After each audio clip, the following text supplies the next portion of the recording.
Cricket ක්‍රීඩාව තුළ සුන්දර අපූරු සිදුවීම් වගේම සුන්දර ක්‍රීඩා පිටිත් නැතුවාම නොවේ. ක්‍රීඩා පිටි නිර්මාණය කරද්දි ඒවා ජාත්‍යන්තර මට්ටමට උචිත ආකාරයට සකසන්නට ඕන.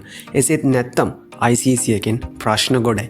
හැබැයි ඔබ දන්නවද ක්‍රීඩා පිටිය මැද ලොකු ගහකුත් තියාගෙන ජාත්‍යන්තර තරඟත් ක්‍රීඩා කරපු අපූරු ක්‍රීඩා පිටියක් තියෙනවා කියලා. ඉතින් ඒ තමයි දකුණු අප්‍රිකාවේ පීටර් මැරිට්ස්බර්ග් ඕවල් ක්‍රීඩා පිටිය. ඉතින් අද අපි ඔබත් එක්ක කතා කරන්නේ මේ සුන්දර ක්‍රීඩා පිටියේ රසබර තොරතුරු ගැන. වීඩියෝ එක ඉවර වෙනකන් රැඳෙන්න අපිත් එක්ක. අයිබෝවන්, අදත් ඔබ සාදරයෙන් පිළිගන්නවා ක්‍රිකට් වල නොදත් නොදුටු පැත්ත අපිත් එක්ක කතා කරන්න SL ක්‍රිකට් ස්ටෝරි අපේ YouTube නාලිකාවට. ක්‍රිකට් පිටිය හරිත සලකුණක් තැබූ මෙම ක්‍රීඩා පිටිය තුළ අන්තර්ජාතික තරඟ දෙකක් පමණක් පවත්වා ඇති අතර එය ලොව පුරා කාගෙත් අවධානය දිනාගන්නේ ක්‍රීඩා පිටිය තුළ ඇති විශාල ගස හේතුවෙන්.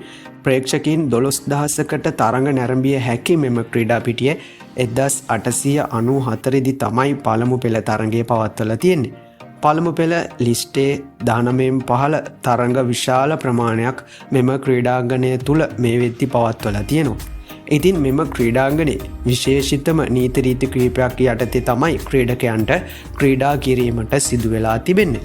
එහිදී පන්දු රකින්නන්ට අමතර වාසියක් වගේ පෙනුනට ක්‍රීඩාංගණයේ සීමාව තුළ පවතින ගසේ ඕනෑම කොටසක පිතිකරුවෙක් එල්ල කරන පන්දුවක් ස්පර්ශ වුවොත් එය ලකුණු 4ක් ලෙස තමයි සැලකෙන්නේ. ඉතින් මෙම නීතිය පිළිබඳ කාසියවාසී උරගා බලන අවස්ථාවේ විනිසුරුවලුන් දෙපළෙහිම නායකයන්ව දැනුවත් කරනවා පැහැදිලි වශයෙන්. ඉතින් මෙහි ඇති විශේෂිතම චාරිත්‍රය බවට පත්ව තිබෙන්නේ ක්‍රීඩාංගණයේ ශතකයක් ලබා ගන්නා ප්‍රසිද්ධ අන්තර්ජාතික ක්‍රීඩකයින් ක්‍රීඩාංගන භූමියේ පැලයක් රෝපණය කළ යුතු වීමයි. එසේ අවසන් වරට පැලයක් රෝපණය කළේ එංගලන්තයේ ඇලිස්ටියා කුක් සහ එංගලන්තයේම ජෝ රූට් යන ක්‍රීඩකයින් දෙපළයි. ඒ දකුණු අප්‍රිකාව සහ එංගලන්තය අතර පැවැත්වුණු පුහුණු තරඟයක් අතරතුරදී 2015 වර්ෂයේදී මෙම ක්‍රීඩාංගණය මොනතරම් ක්‍රිකට් ක්‍රීඩාවට අහිතකර වුවත් 2003 වසරේ පැවැත් වූ ලෝක කුසලානයේදී ජාත්‍යන්තර තරඟ දෙකක් මෙම ක්‍රීඩාංගණයේ පවත්වන්නට අවස්ථාව ලැබී තිබෙනවා. හැබැයි මේක තමයි පළමු සහ අවසන් ජාත්‍යන්තර තරඟ දෙක බවට පත් වෙලා තියෙන්නේ.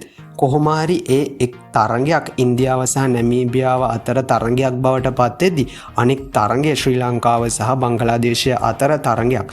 ඉතින් මේ තරඟයත් එක්ක අපේ ක්‍රිකට් ප්‍රේක්ෂකයින්ට නම් ලොකු මතකයක් තියෙනවා. ඒ අපේ චමින්ද වාස් නම් ක්‍රිකට් ක්‍රීඩාව බිහි කරපු විශිෂ්ට වේග පන්දියවන්නා කරපු වික්‍රමයක් හේතුවෙන්. ඉතින් ඔහු තරඟයක පළමු පන්දු 3 තුල කඩලු 3ක් දවා ගනිමින් ඒ ලෝක පූජිත වාර්තාව තියන්නට සමත් වෙන්නේ මෙම ක්‍රීඩාංගණයේදීමයි. ඉතින් එය ක්‍රිකට් ප්‍රේක්ෂකින් හඳුන්වන්නේ කිසිදා බිඳහෙළිය නොහැකි විශිෂ්ට වාර්තාවක් විදියට. තවමත් මේ ක්‍රීඩාංගණයේ ජාත්‍යන්තර කඩලු 5 අවස්ථාවක් දවාගෙන තියෙන්නේ චමින්ද වාස් විතරයි. ඒකත් අපේ ක්‍රිකට් ප්‍රේක්ෂකින්ට මෙම ක්‍රීඩාංගණයේ විශේෂ වෙන්න එක හේතුවක් බවට පත් වෙලා තියෙනවා. කොහොම හරි ක්‍රිකට් වාණිජකරණය වීම, ICC නීති රීති වෙනස් වීම සහ ජාත්‍යන්තර ක්‍රීඩා පිටි සුලභ වීම යන කරුණු 3 පදනම් කොටගෙන මෙම ක්‍රීඩා පිටියට එතනින් පසුව ජාත්‍යන්තර තරඟ නම් ලැබුණේ නැහැ.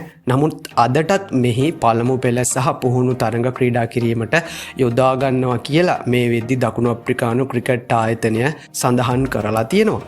ඉතින් ස්වභාව සෞන්දර්යයට හිස නමමින් ඒවා ආරක්ෂා කරගනිමින් තවමත් ක්‍රිකට් ක්‍රීඩා කරන මෙම ක්‍රීඩා පිටිය ගැන ඔයත් මොකද හිතන්නේ? ඔයාගේ වටිනා අදහසත් පහලින් කමෙන්ට් කරන්නත් අමතක කරන්න එපා. මේ වීඩියෝවෙන් ඔයාගේ ක්‍රිකට් දැනුම අලුත් වුණා නම් දිගටම අපිත් එක්ක රැඳෙන්න අපිව සබ්ස්ක්‍රයිබ් කරන්නත් අමතක කරන්න එපා. ඉදිරියටත් මේ වගේ දැනුම පිරි වීඩියෝ එකකින් මුණ ගැසෙමු. ඔබට සුබ දවසක්.